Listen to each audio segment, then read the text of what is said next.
좀 기억할 필요가 있는데 순서대로 기억하면 다 기억할 필요는 없고 예레미야가 활동했던 시기의 왕들 기억하시면 좋을 것 같아요. 맨 처음에 나오는 왕이 누굽니까? 요시야예요. 요시야. 요시야 왕. 그리고 그 다음에는 어떤 왕이 됩니까? 요시야가 죽고 여호와하스라고 하는 왕이 돼요. 근데 여호와하스는 애굽에 의해서 3개월 만에 폐위가 되죠.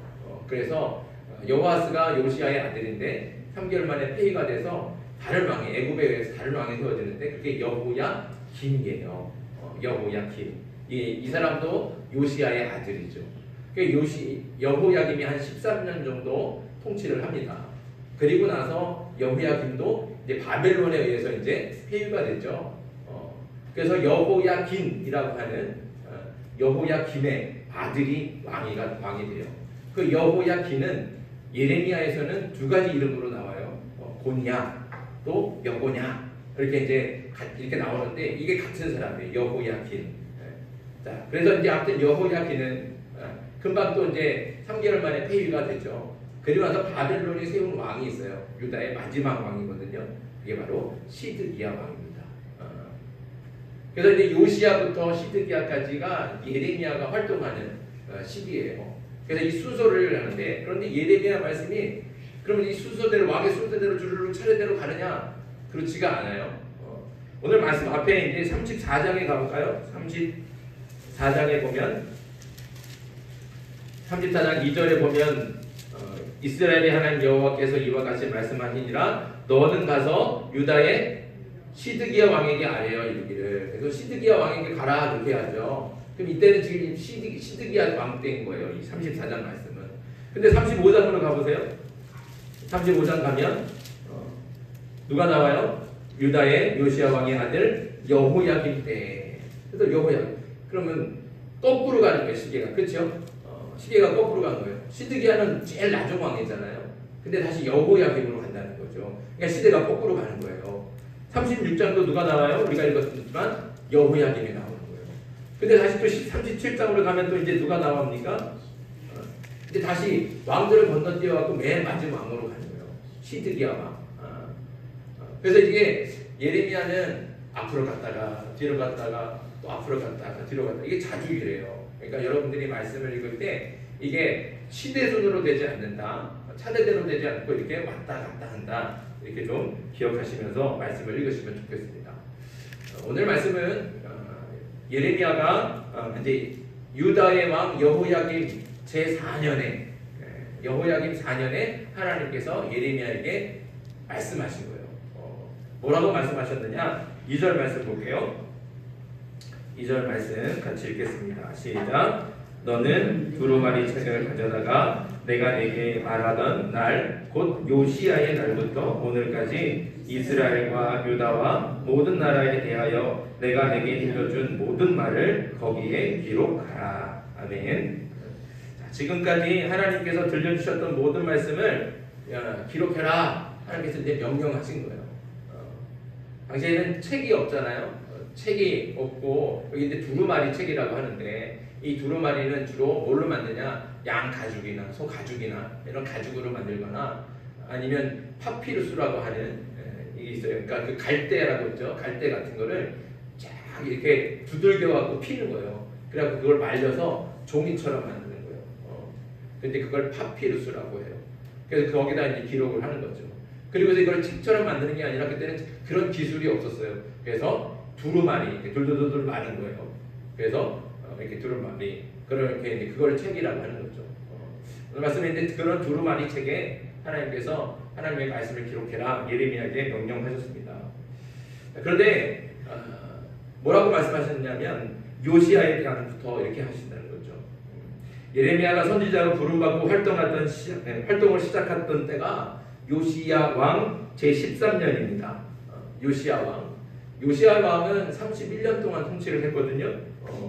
그러다가 애굽과의 전쟁에서 갑작스럽게 죽게 됩니다. 그리고 요시야의 뒤를 이어서 아까 말한 대로 요시야의 아들이 여호아스가 왕이 되고 그리고 그 여호아스는 3개월 만에 폐위하게 되고 다시 요시야의 왕인 여호야김이 유다의 왕이 되죠. 오늘은 그 여호야김 때라는 거죠. 하나님이 예레미야에게 말씀을 기록하라고 한 때가 오늘 말씀해 보니까 여호야김 4년이라는 겁니다. 그러니까 이때는 예레미야가 선지자로 활동한 지 몇 년이나 됐을까요? 숫자로 세보니까 22년이 된 거예요. 요시야 왕 13년부터 그때 부름을 받아서 선지자로 활동을 했는데 요시야가 31년 다 했어요. 그리고 여호야김 지금 4년이더라고요. 그러니까 합해보니까 22년 되는 거예요. 22년. 그런데 하나님이 뭐라고 말씀하셨느냐? 2절 말씀을 다시 보면 내가 내게 말하던 날 곧 요시야의 날부터 오늘까지 모든 말씀을 다 기록해라 이렇게 말씀하신 거예요. 그러니까 이거는 뭐예요? 처음부터 기록하라는 거예요. 처음부터 지금까지 몇 년 동안? 22년 동안의 말씀을 기록하라는 거죠. 그러니까 하나님께서 말씀을 기록해라 하는 것은 어제 했던 말 기록해라, 그저께 했던 말 기록해라 이게 아니에요. 우리 20년이 넘는 세월 동안의 모든 말씀을 다 기록하라고 말씀하신 겁니다. 그러니까 분량이 얼마나 많겠습니까? 20년이 넘는 세월을 하나님께서 주신 말씀을 기록해야 되니까 분량만 많겠죠. 분량도 문제지만 20년 전에 들려주셨던 하나님의 말씀을 기억해야 되는 거예요. 그러니까 쉬운 일이 아니죠. 그렇잖아요. 어저께 주신 말씀도 잘 잊어먹잖아요. 우리는 오늘 아침에 오늘 주신 우리가 말씀을 나눴는데 오늘 말씀의 제목 기억하세요? 죽어보지 마시고 기억이 안 나잖아요, 그렇죠? 그게 우리의 모습이에요. 근데 하나님께서 예레미야한테 너 20년 전 내가 너한테 줬던 말씀 기억하고 지금 빨리 기억해라 그렇게 말씀하신다는 거예요. 이게 어려운 일인 거예요, 어려운 일. 그러니까 이걸 어떻게 혼자서 감당하기가 쉽지 않죠. 분량도 분량이지만 그걸 기억해내는 것도 어려운 거예요. 그리고 그걸 기억해내고 써야 되니까 이게 어려운 일이라는 거죠. 그러니까 혼자서 감당할 수가 없는 거예요. 그래서 하나님이 누구를 붙여주셨어요? 바룩이라고 하는 사람을 붙여주셨어요. 오늘 말씀에 보면 바룩이라고 하는 사람이 나오죠. 이 사람이 예레미야를 도와줍니다. 4절 말씀 볼게요. 4절 같이 읽습니다. 시작. 이에 예레미야가 네리야의 아들 바룩을 부르매 바룩이 예레미야가 불러주는 대로 여호와께서 그에게 이르신 모든 말씀을 두루마리 책에 기록하니라. 아멘. 바룩은 예레미야가 어렵게 기억해낸 하나님의 말씀을 막 불러주잖아요. 그러면 바룩이 이걸 어떻게 해요? 기록하는 거예요. 먹을 분에다가 먹을 묻혀갖고 그 양 가죽에다가 기록하는 거죠. 그렇게 해서 하나님의 말씀이 기록이 된 겁니다. 그런데 이 두루마리는 하나님의 말씀이 기록된 이 두루마리는 예레미야가 하나님께서 이런 말씀을 주셨지 하고 자기 개인 소장하려고 자기가 한번 갖고 있으려고 그러려고 이 기록하고 있을까요? 그러지 않죠. 하나님께서 목적이 있는 거예요. 이유를 주신 거예요. 기록하는 이유가 있다는 거죠. 왜 하나님께서 예레미야에게 20년 전에 주셨던 말씀을 다 기록하라고 말씀하셨겠습니까? 왜요? 4절 말씀 뭐예요? 3절 말씀 볼게요. 3절 같이 있습니다. 시작. 유다 가문이 내가 그들에게 내리려 한 모든 재난을 듣고 각기 악한 길에서 돌이키리니 그리하면 내가 그 악과 죄를 용서하리라 하시니라. 아멘. 그러니까 이 하나님의 말씀, 하나님께서 예레미야에게 들려주셨던 말씀은 시종일관 뭐였어요? 유다에게 임할 심판, 하나님께서 이루실 재앙, 바벨론이 막 그냥 오늘 사자같이 나오면 막 들어올 거다. 이런 말씀들을 계속 그런 심판과 재앙과 멸망의 말씀을 주셨단 말이에요. 그거를 일일이 기억하는 거예요. 기록하는 거예요. 그리고 그것을 어떻게 하라고요? 유다 백성들한테 들려주라는 거예요. 들려주면 그 말씀을 듣고 백성들이 어떻게 해요? 회개하고 하나님께로 돌아올 거예요. 그러면 하나님께서 내가 용서해 주겠다 이렇게 말씀하시는 거예요. 그러니까 이 두루마리는 이 말씀은 보관하고 소장하려고 두는 게 아닙니다. 그것을 백성들한테 들려주고 회개하게 하고 그래서 하나님께서 용서해 주시려고 그래서 이걸 기록하게 하신 거죠. 그러니까 이 말씀은 기록하는 것으로 끝나지 않죠. 그것으로 끝나면 안 돼요. 반드시 어떻게 해야 돼요? 뭐 해줘야 돼요? 백성들한테 읽어줘야 되는 거예요. 읽어줘야 돼요. 낭독해줘요. 그러니까 이 말씀은 백성들이 들을 수 있도록 기록된 말씀입니다. 그래서 이 말씀은 반드시 백성들에게 읽어줘야 됩니다. 그런데 문제가 있어요. 자, 5절 말씀 봅니다. 5절 같이 읽습니다. 시작. 예레미야가 바룩에게 명령하여 이르되 나는 붙잡혔으므로 여호와의 집에 들어갈 수 없으니. 자, 여기 보니까 예레미야가 어떤 상태에 있습니까? 네, 붙잡혀 있다는 거예요. 붙잡혀 있다. 물론 이 붙잡혀 있다는 말이 감옥에 갇혀 있다 이런 뜻은 아니에요. 그러니까 감옥에 갇혀 있어갖고 막 옴짝살짝 못한다 이런 뜻은 아니에요. 왜 그러냐면 우리 맨 그때 우리가 읽었던 19장 보면 고관들이 바룩에게 뭐라고 얘기하냐면 너는 예레미야를 데리고 빨리 도망가라 그러거든요. 도망가라. 그럼 그 뒤에 말씀에 보면 진짜로 바룩이 예레미야를 데리고 도망가서 숨습니다. 그러니까 이제 움직일 수는 있다는 거죠. 그런데 붙잡혀 있다는 거예요. 이게 무슨 말일까? 그러니까 오늘 말씀을 통해 아는 것은 예레미야가 성전에 들어갈 수 없다는 거예요. 성전에 들어가지 못하게 제사장들이 아마 막고 있었던 것 같아요. 그러니까 이 말씀을 백성들한테 읽어줘야 되잖아요. 근데 백성들이 어디에 주로 많이 모여요? 성전에 모이거든요. 제사를 드리러, 절기를 지키러 사람들이 오잖아요. 오늘 말씀에도 이 금식하는 절기가 있는데 이때 온 유대 땅에 있는 백성들이 다 모인다는 거예요. 성전에. 그래서 이날 읽어주면 되는데 예레미야는 성전에 들어갈 수가 없는 거예요. 붙잡혀 있어서 자유롭지 못하죠. 그러니까 이 말씀을 누구한테 이제 읽으라고 명령하여? 바룩한테. 그래서 예레미야는 바룩에게 명령해서 자기 대신 두루마리에 기록된 하나님의 말씀을 백성들 앞에 읽게 했던 겁니다. 바룩은 예레미야의 명령대로 그대로 따라하죠. 8절 말씀 같이 봅니다. 8절 있습니다. 시작. 네리야의 아들 바룩이 선지자 예레미야가 자기에게 명령한 대로 하여 여호와의 성전에서 책에 있는 여호와의 모든 말씀을 낭독하니라. 아멘. 이처럼 바룩은 예레미야의 사역에 많은 도움을 준 동역자입니다. 그는 예레미야가 불러준 대로 말씀도 기록했을 뿐만 아니라 예레미야가 가서 읽어줘야 되는데 예레미야 대신 성전에 들어가서 말씀을 백성들한테 낭독해 준 거죠. 근데 사실 하나님의 말씀을 기록하고 또 그 말씀을 낭독하는 것 하나님께서 누구한테 명령하신 거예요? 그렇죠. 예레미야에게 명령하신 거예요. 바룩한테 명령한 게 아니에요. 이건 누가 할 일인 거예요? 사실은 예레미야가 할 일인 거죠. 예레미야에게 하나님께서 명령하신 겁니다. 그러니까 이 모든 일은 예레미야에게 맡겨진 사명이었습니다. 그러나 만약에 바룩이 없었다면 예레미야가 하나님의 명령을 지킬 수 있었을까요? 하나님께서 주신 사명을 완수할 수 있었겠습니까? 그렇지 않죠. 더군다나 예레미야는 왕과 제사장들 그리고 당시 권력자들 그리고 수많은 백성들한테 하나님의 말씀만 전하기만 하면 다 핍박을 받았어요. 도대체 무슨 말 하는 거냐? 그게 정말 하나님의 말씀이냐? 어떻게 하나님이 바벨론한테 항복하라고 그런 말씀을 할 수 있느냐? 그러면서 하나님의 말씀을 전하는 예레미야에게 돌도 던지고 침도 뱉고 때리고 핍박을 받는 거예요. 지나가기만 하면 사람들이 조롱하고 비난하고.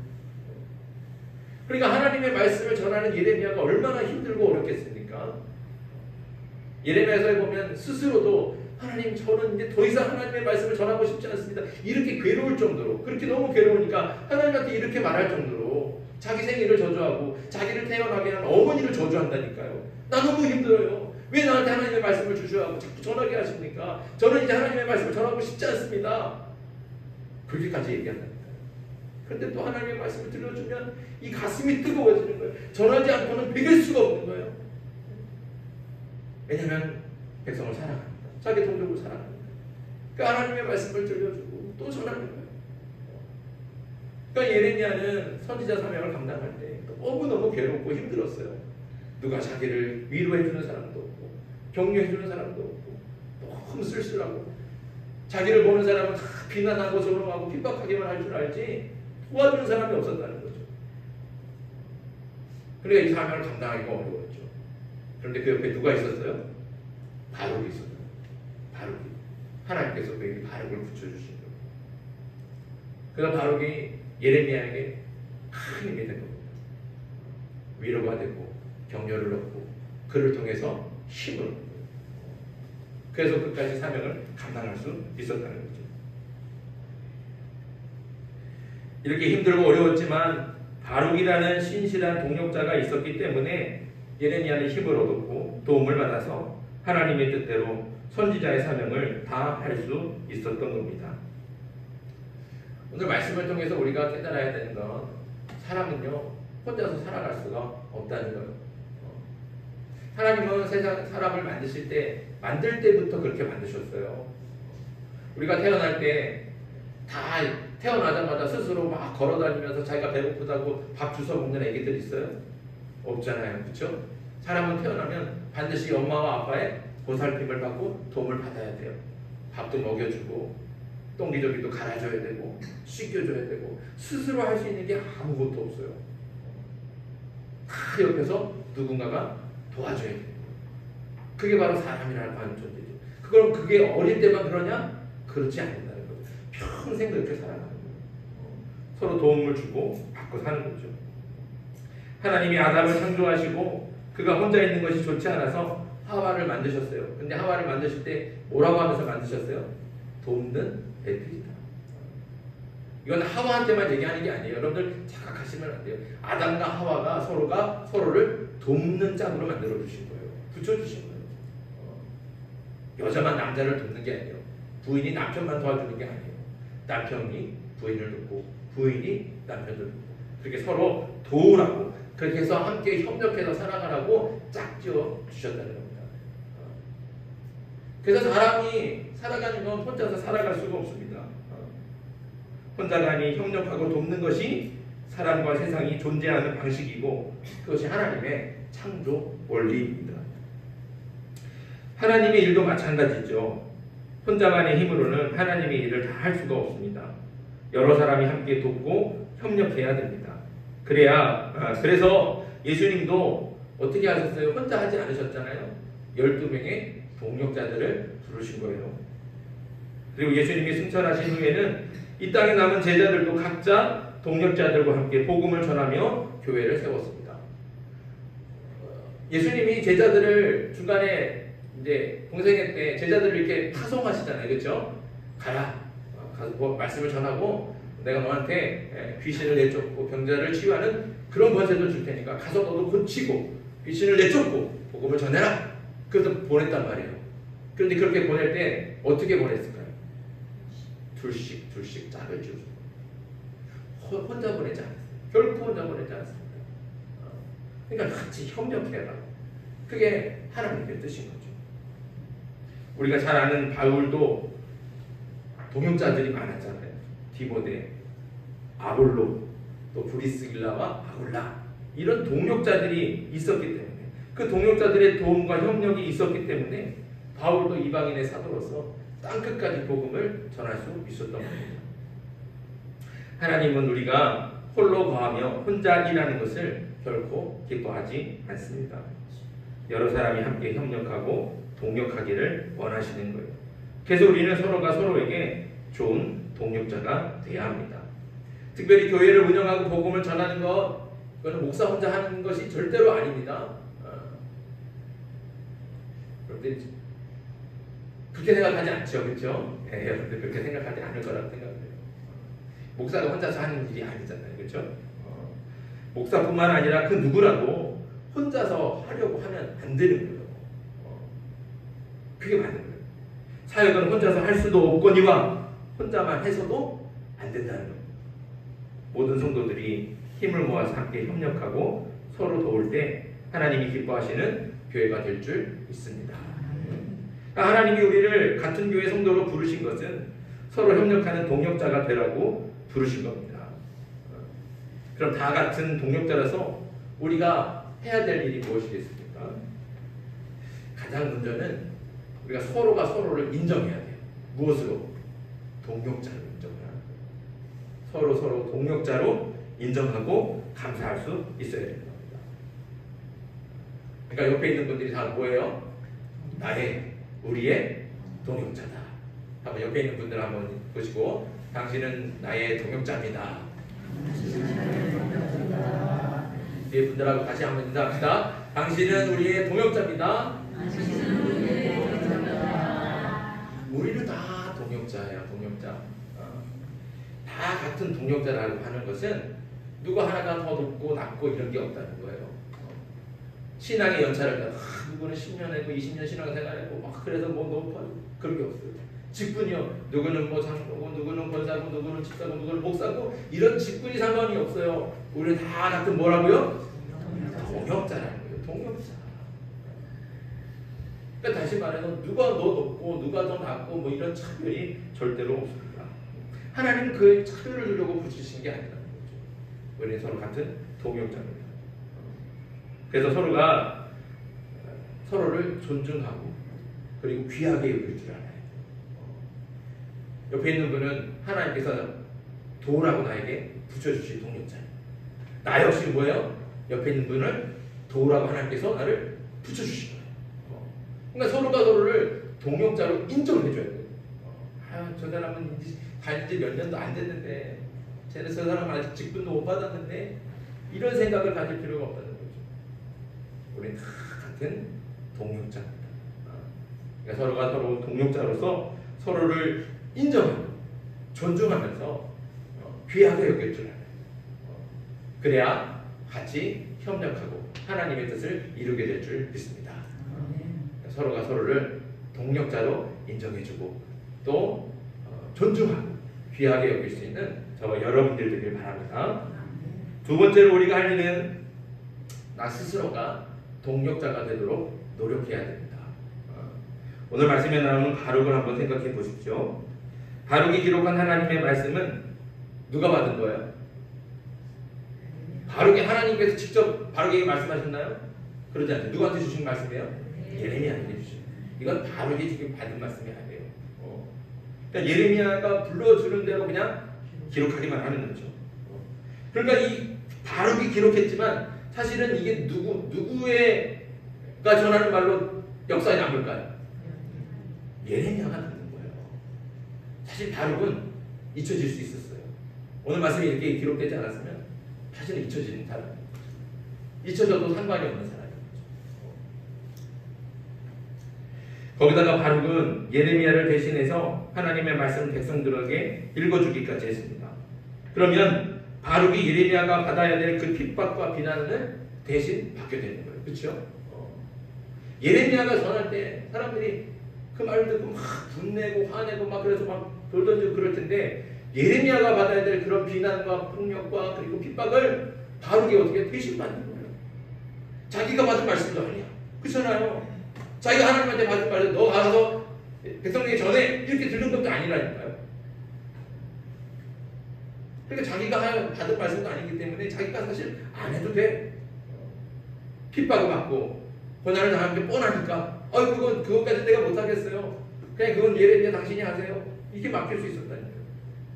근데 바룩은 그렇게 하지 않았다는 거죠.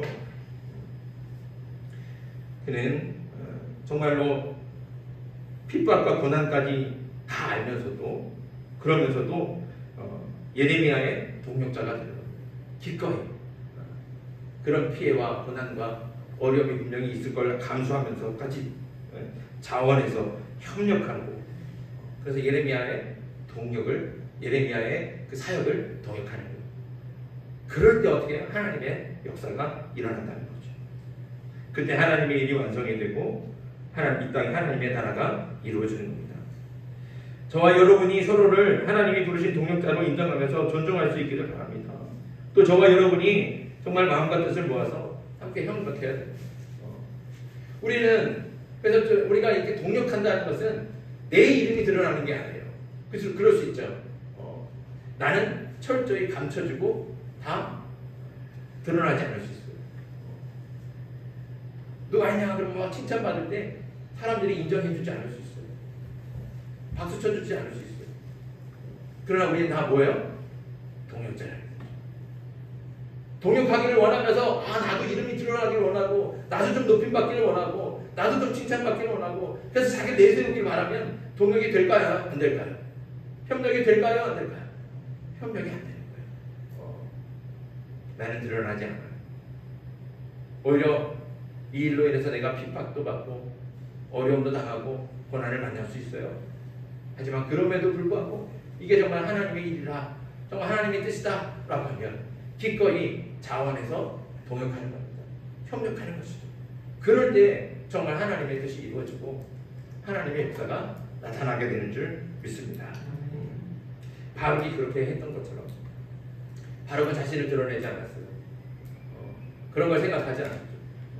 자신이 예레미야 대신 핍박도 받고 비난받을 걸 뻔히 알지만 그럼에도 불구하고 이게 하나님의 일이기 때문에, 이게 사람의 일이 아니라 하나님의 일이기 때문에 기꺼이 예레미야의 동역자가 돼서 그와 함께 협력하고 하나님의 일을 이루었던 겁니다. 사랑하는 성도 여러분, 저와 여러분이 정말 진정한 동역자가 되길 간절히 소망합니다. 하나님의 일을 위해서 우리가 부름받았다는 거죠. 다른 이유가 없습니다. 우리는 다 같이 하나님의 일을 이루기 위해서 부름받은 동역자인 줄 믿습니다. 그러니 다시 말씀드리지만 서로가 서로를 동역자로서 인정하고 존중하고 귀하게 여길 수 있기를 간절히 소망합니다. 또 정말로 내가 동역자가 되기 위해서 나를 드러내려고 하는 게 아니라 내가 감추어지고 드러나지 않고 사람들이 다 높여주지 않을지라도 이게 하나님의 일이구나, 하나님의 일을 위해서 내가 협력해야겠구나, 이런 소망을 갖다면 정말로 기꺼이, 고난이 따르지만 내가 드러나지 않지만 이게 하나님의 일인 줄 믿고 같이 협력해서 오직 하나님의 나라를 함께 이루어갈 수 있는 그런 동력자들이 되길 간절히 소망합니다. 그렇게 저와 여러분들이 정말 하나님께서 부르신 동력자가 될 때 우리를 통해서, 우리 검은교회를 통해서 이 땅 가운데 하나님의 나라를 이루어 가실 줄 믿습니다. 저와 여러분들이 그렇게 하나님의 뜻을 이루고 하나님의 나라를 완성해가는 진정한 동역자가 되기를 주님의 이름으로 축복합니다. 주신 말씀을 생각하면서 이 시간 기도하겠습니다. 기도할 때 세 가지 기도 제목 놓고 기도하겠습니다. 첫째는 우리는 모두 하나님이 부르신